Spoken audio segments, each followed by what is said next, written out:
नमस्कार मित्रांनो, हा आपला रिक्षा आहे हा प्यागो क्लासिकमधून आहे हा. तर हा आपल्याला दिवसाला 1000 ते 2000 रुपये कमवून देणारे वाहन आहे. आणि हा मेंटेनन्स खूप कमी आहे. याला मेंटेनन्स म्हणजे काहीच मेंटेनन्स नाही. दुसऱ्या गाडीपेक्षा मेंटेनन्स खूपच कमी. आपण नवीन घेतलेला आहे. आपल्याला टोटल ह्याला पैसे गेले बघा 3,78,000 रुपये. नवीनच घेतलेला आपण. जुनं सेकंड हँड अजिबात घ्यायचं नाही असला रिक्षा.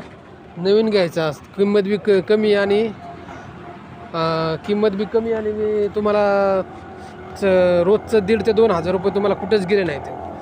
300 रुपयाचं डिझेल दिवसभर लागतं मित्रांनो. याला लांब त्याला 1,500 ते 2,000 रुपये तुम्हाला दिवसाला कसं बी भेटू शकतात.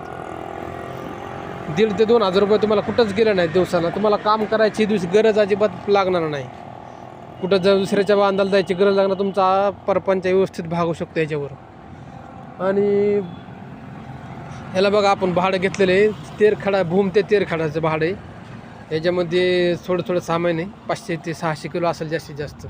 आणि ह्याला आपल्याला ॲव्हरेज खूप चांगला पडतो आहे रिक्षाला. ॲव्हरेज 30 ते 35चा ॲव्हरेज चांगला जर रस्ता असेल तर 35चा ॲव्हरेज पडतो. आणि जरा खराब जर रस्ता असेल तर 25चा ॲव्हरेज पकडून चालायचा. तर 1 लिटरमध्ये आपण 1 ते 1.5 लिटरमध्ये आपण परत 25 किलोमीटर महागारी आपल्या लोकेशनला जाऊ शकतो. लोकेशनला गेलं तर तुम्हाला दुसरं भाडं अजून लागू शकतं. आता आपण 1000 रुपये भाडं घेतलेलं आहे कमीत कमी. जास्तीत जास्त 1200 रुपये भाडं सांगायचं. 1000 रुपये आपल्याला भाडं चांगलं पडतं. 200-300 रुपयाचं आपलं 200 रुपयाचं डिझेल वगैरे सगळं खर्च जातो. 800 रुपये आपल्याला राहतात. तर तुम्ही जर तुम्हाला कुठं जॉब नसेल, काय तुम्ही बेकार असाल, तर तुम्हाला हा रिक्षा घेऊन तुम्ही चांगली कमाई करू शकता. तुम्हाला 30 ते 30,000 रुपये 30 ते 35,000 रुपये महिन्याला येऊ शकतात. आणि त्याच्यात जर तुम्ही स्वतः धंदा असेल तर हे रिक्षात लयच परवडेबल आहे. स्वतः धंदा केला तर लयच चांगलं आहे. आणि नसेल तर असं भाड्यावर चालविला तर तुम्हाला 1,500, 2,000, कधी 3,000 असं राहते. एखाद्या दिवस काम नसलं तर तुम्ही करू शकता, घरचं काम करू शकता. चल रिक्षा परवडेबल आहे मित्रांनो. क्लासिक आहे. काम कुठला बी मेकॅनिकल ह्याला खोलू शकतो.